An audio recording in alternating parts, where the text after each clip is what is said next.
Hey guys, it's Coach Herb. Just wanted to talk to you again today, go over the assignment that you had yesterday. It was a brief overview of the motives or reasons for exploration.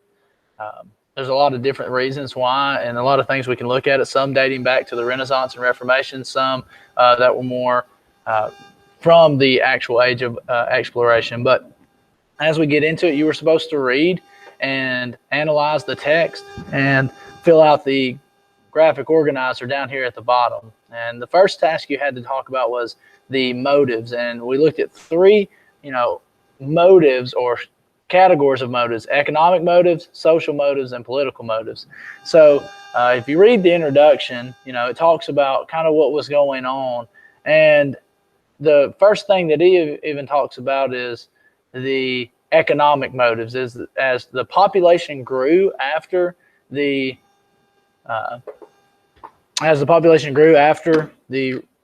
Black Death, that demand for trade goods came back. So these economic reasons or motives were money reasons. Monetary value was seen as a reason for the age of exploration. And so as demand for trade increased, and knowledge of valuable goods in Asia increased, there was this idea that they could remove the middleman and make more profit.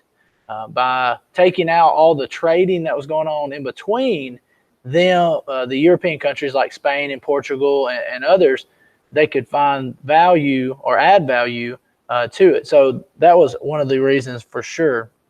And so they started looking for more profitable trade routes where they were in control of the trade rather than having someone else be the middleman in between. Social reasons would be like religious reasons. In society, religion is definitely a major part. And as we saw during the Reformation, it was even more of a big push. So the Reformation pushes Christianity to be spread throughout the world. We talked about the Jesuits, and we'll talk about them being in China and Japan and many other places. But their job was to go and convert people to Christianity. And so on top of that, the Crusades had left a feeling of uneasiness, and they wanted to recapture the Holy Land still. And that was another reason. So there were religious reasons. And these Europeans, they wanted to spread Christianity, and the desire to recapture the Holy Land was a big part of it. And then lastly, the political motives. Wealth meant power, and the more power you had, the more political power we're talking about. Stories of gold. There were stories about it everywhere, especially in the New World, and so they were looking to expand into the New World. But they also a want to learn developed during the Renaissance. They wanted to learn about the world and see the world, and so that was political. As you could find glory. Glory is a big one. You can see in this we've got gold, glory, and God. All three of those motives. And so more land equaled more property, and sorry, it says more proper, but it should say more power. I misspelled there. But more land equaled more power, and I still can't spell there. And so, those are the motives. We also talk about new technology that helped lead to the age of exploration in cartography. This is the idea of map making, and map making really improved during this time. A lot of map designers or map makers designed really accurate maps during the age of exploration, one of the best being the Mercator projection.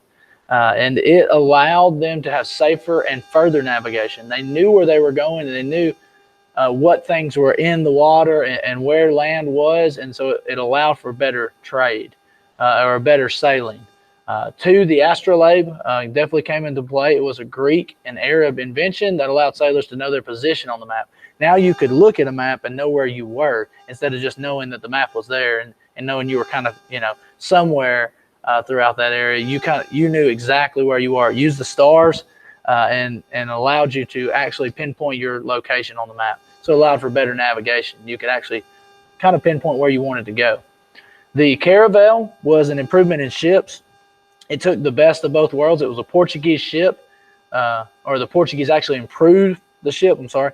It was an improved version of the ancient Greeks, um, the ancient Arab triangular sails, and the Portuguese or European square sails. They put them together, and now they could sail into the wind. And why is that a big deal? Well, if you could only sail where the wind pushed you, you kind of were lost in translation there. You couldn't go where you wanted to go. You had to go where the wind took you. And now you could sail against the wind, so you could go pretty much anywhere you wanted. And you could make your way out into deeper water, so you could actually cross the oceans. Most of the time before the age of exploration, they only go down the coast. This is where we see true sailing into the deeper ocean water.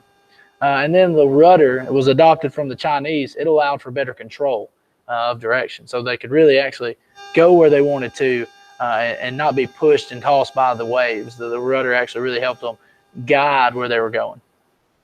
The last thing we're going to talk about is the reasons for success. There are a bunch of reasons for success, but there were not many Europeans on these ships. They did not house thousands upon thousands of people.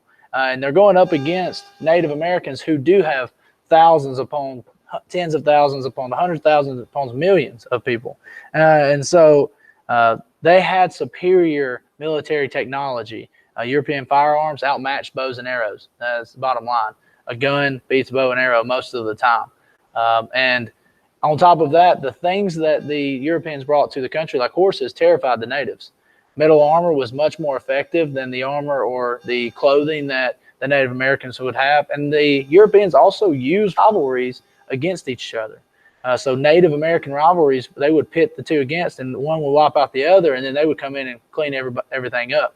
So they kind of used military strategy along with their military might of firearms to really show off, going back to that gunpowder that we talked about in the Mughal Empire. Also, a major impact was germs, disease. And we're going to talk about this more when we talk about the Columbian Exchange. Millions of Native Americans died due to diseases, specifically smallpox. They were not immune to these new diseases that were brought over from Europe. And so this actually had a twofold effect. One, it killed millions, but two, it demoralized the Native Americans because they thought that the European God was more powerful than their gods because they were dying so quickly. They thought it was almost like a plague or the end of the world outlook. And so this outlook really changed how they fought, and it really changed the dynamic of who was going to be in control of the new world. Again, please, please, please, please be doing your work and going back over them with these videos. And if there's any questions at all, please feel free to send me an email and I'll help as much as I can. We'll continue talking about the age of exploration tomorrow as you will be working on the life of a sailor and learning about some of the famous explorers from that day and age. But if you have any questions, send me an email, and otherwise, have a great day.